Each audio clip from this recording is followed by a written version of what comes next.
akka jaalalaaf silaa isa dhiiseen jiraadhu. Yaa waan dhufee godha naaf jiraadhu yookuun si waamu dafii naaf waan barbaacha kee fakkaaka gadiin teenya jirtaaf hin jirtu kenna keenye. Ani maqaan koo Hawwiin jedhama. Kanan dhaladheetti guddadhe godina Baalee aanaa Agarfaatti. Akkuma umriin koo mana barnootaaf ga'eenis maatiin koo mana barumsaa na galchanii barnoota koo eegalee. Akkanumallee warri koo qabeenya waan qabaniif yaadaa fi rakkoo tokko malee qananiidheen wanta gaarii uffadhee wanta gaarii nyaachaa qananiidheen barachaati ture. Anas ta'e obboloota koo haatii fi abbaan koo baay'ee nu gorsuun barnoota keenya qofaarratti akka xiyyeeffannuuf hubannoo gaarii galgala yeroo hundaanuuf qoodu. Anis gorsa haadhaa fi abbaa koo kana galmaan ga'uuf hangan danda'e cimeen barnoota koo nan hordofan ture. Kutaa tokkoffaatii hanga 8ffaattis firii gaariidhaan mana barumsaa keenyarraa xumureen haa ta'uutii garuu kutaa 9ffaa booddee obboleettiin kiyya hangafaa magaalaa Roobee keessatti heerumtee jiraattu abbaa manaa ishee waliin walii galuudhaan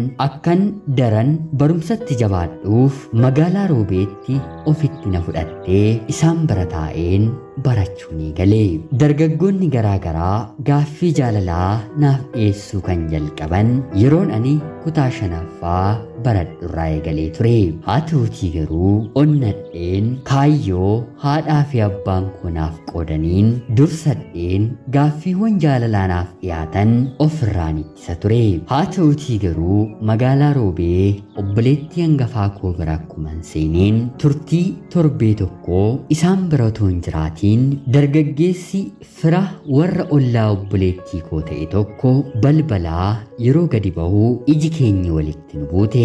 Yeroon bira taruuf jedhu haay yaa bareedduu jechuunis na dubbise. Anis miira aariin guutameen maalitti na beektaa jedheen akkuma dargaggoota kaanii ofirraan ifadhe. Haa ta'uutii garuu dargaggeessi ollaa keenyaa kana dura dursee maqaa kiyyallee baree dhiisi Hawwii aantee koodhaa jechuun dubbii nu gidduutti qabbaneesse. Akka carraa ta'ee dargaggeessa kana waliin mana barumsaa tokkotti waliin baranna. Guyyaa kanarraa kaasee garuu fageenyattis haa ta'u dhiyeenyaan dargaggoon ijaan wal tuqne kun irra deddeebisee ija isaan harka isaan miila isaan akka na lolaa jiru natti argisiisa. Haaluma isaa hubadheen of keessatti gochaa dhala namaa dinqisiifadheen otuun beekuu akkan beeknetti otuun arguu akkan arginetti calli jedheen deebii tokkollee otoon kenniifiin bira darbaan ture. Anis yeroon mana barumsaatii galuu hiriyoota koo dubaraa hedduu qixxa lamaan isaanii yookiin immoo gidduu isaanii bu'een waan hin deemuuf qofaatti na argee na dubbisuufillee haalli isaaf hin mijatu.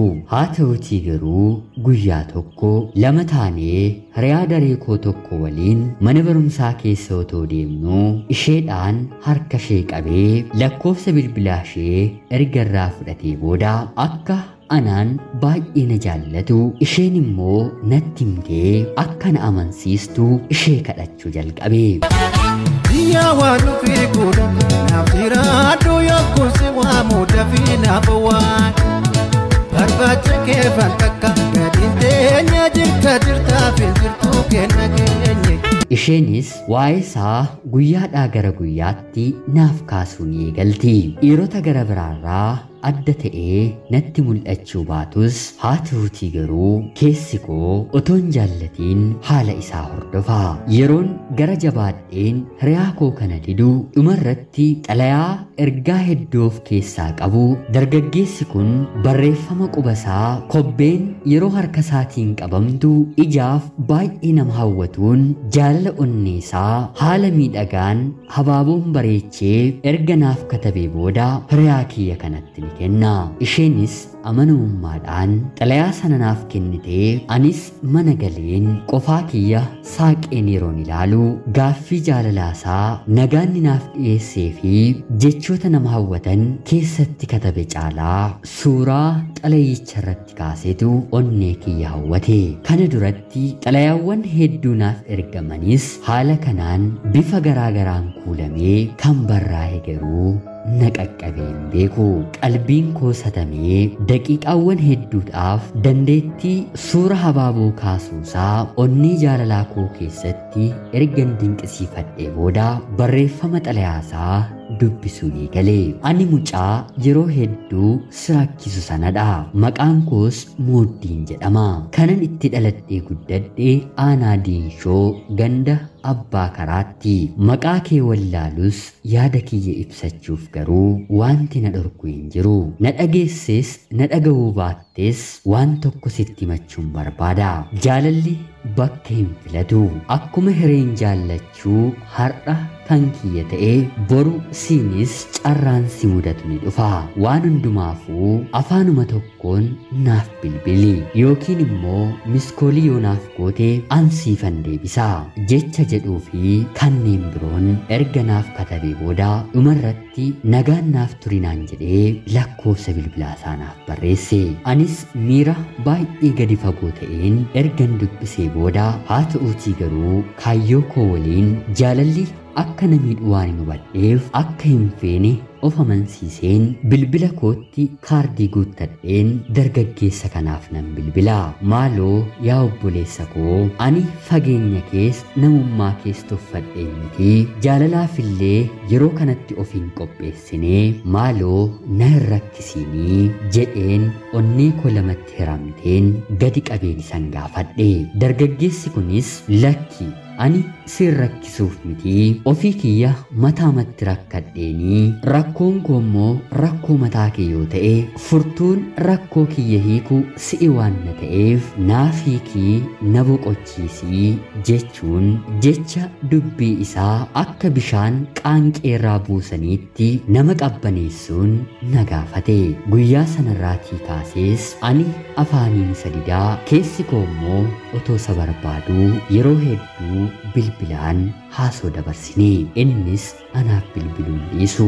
Haa ta'uutii garuu yaanni isaa galmaan ga'ee fi dubbiin afaan koorraallee isaaf bitamee laafeen dabaree koo yogguun isa yaadu bilbila kiyyatti kaardii guuttadheen isa waliin haasoo jalqabe.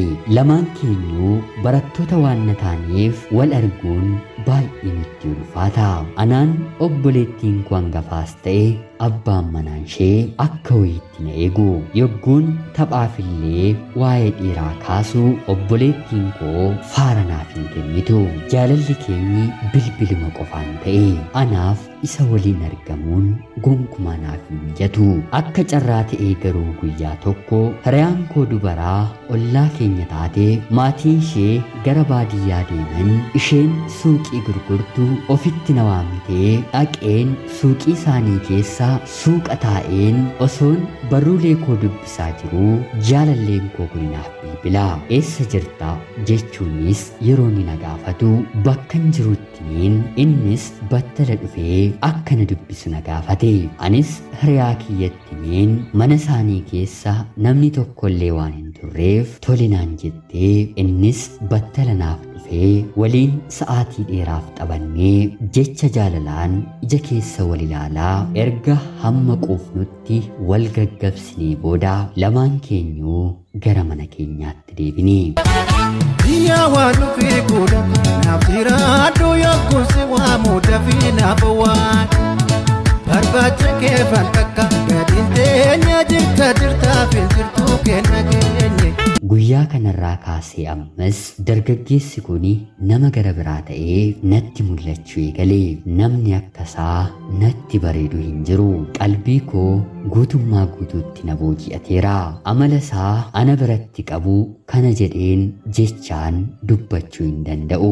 Waan isarraa ni fokkisa jedhamu barbaadeen nan dhabe yeroo jechoota funaanee na haasofsiisu qaamni koo hundi na kirkiraa miirri koos baay'ee na gammada turtii waggaa muraasaas haala kanaan dabarsini wal arginee kanaa olitti wal dhandhamachuuf garuu ani hanga kanaatti yeroo hin arganne yeroo hedduu qofaatti wal arginaa jechuun bilbilee na waama ani garuu harka maatii kiyyarra waan hin jiruuf kuni naaf hin danda'amu haa ta'uutii garuu waadaan ani galee fi guyyaa naaf danda'ame sana bilbileen ofii kiyya si waamaa jedheen waadaa galeefiin ture akkan waadaa galeefittis guyyaa tokko obboleettii koo fi abbaan manaan ishee yeroo gara hojiitti deeman kan durii koon olitti onnee godhadheen faana isaanii eeggachuun jaalallee koo kanaa fi hiriyaa koo dubaraa ollaa keenya taate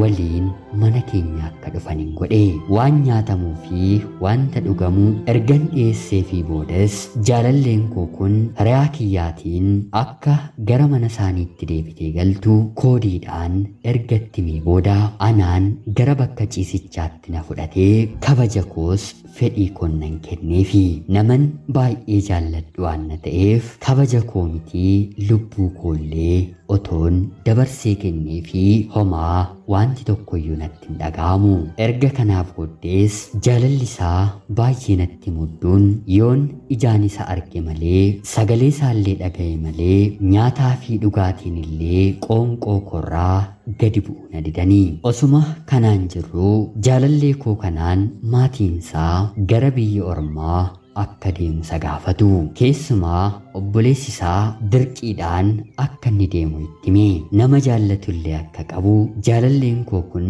obboleessa isaatti himus ati fuudhaaf hin geenye ijoollummaa kee immoo yoon fixattee biyyaan deemii hojjedhu jechuun isatti dubbata guyyoota hedduudhaafis jaalalleen koo kun erga ukkaamsee mataa isaatti qabatee booda dubbiin yerootti jabaattu dhufee natti himee maalaa godhuu jechuun na gaafate anis furmaata gara biraa kennuufii waan hin dandeenyeef atis gara biyyaan deemiitii hojjedhu ani immoo hanga saniitti barnoota koo baradheen nan xumuraa sana booda eeyyama rabbii yoo ta'e wal fuunee waliin jiraannaa jedheen deebiseefi innis milkaa'ee gara biyyaan imale haa ta'uutii garuu akka durii haalli nuuf mijatee guyyaa guyyaadhaan sagalee wal dhageessisuu ijaan wal wal suufuun waanuma hin yaadamne ta'e sagalee isaa dhaga'e malee dhiigni koollee seeraan naaf hin hojjetu yeroo hedduus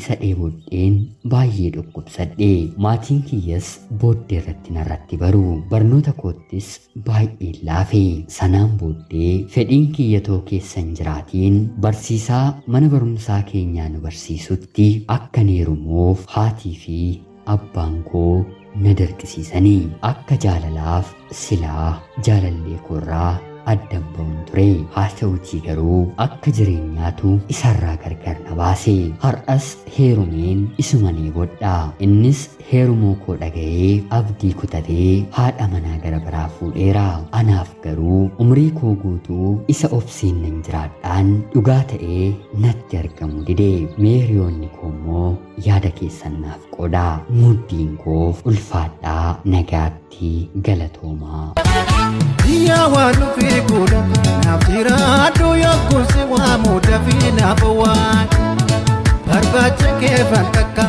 Gadintenya jirta filtirtu kenna kenye Yoyyaa shamaa akkam jirtu kabajamtootaaf hordoftoota qophii Oromiyaa 24 nagaaf jaalallii tokkummaan bakka jirtan hundaatti hunda keessaniif yaatu jechaa yaar'aas xalayaa obboleettiin keenyi hawwiin nuuf ergite siniif dubbiseen hin ka'a akka isin irraa barattaniif hubannoo cimaarraa argattan homaa shakkii tokkollee hin qabu turtii baatii tokko kan ta'uutiif illee tamsaasni Oromiyaa 24 adda citee akka ture hundi keessaniyyuu ni beektu anis rabbi na gargaaree guyyaan naaf milkooftee yeroo gaa'ela koo raawwachaa waan hin tureef qophii qindeessee dhiyeessuun wanta natti ulfaatee fi warreen natti mufattan na of kolchaa isiniin jechuun barbaada. Kanaan booddee garuu walitti deebineerra. Akkuma durii deeggarsa keessan laayik, sheerii fi sabskiraayib gochuun akka na waliin dhaabbattan kabajaan isin gaafachaa obboleettii keenyaaf illee yaada keessan qoodaa fi jechaa xalayaan sa'aatii kanaaf isiniif qabaddeen dhiyaadhe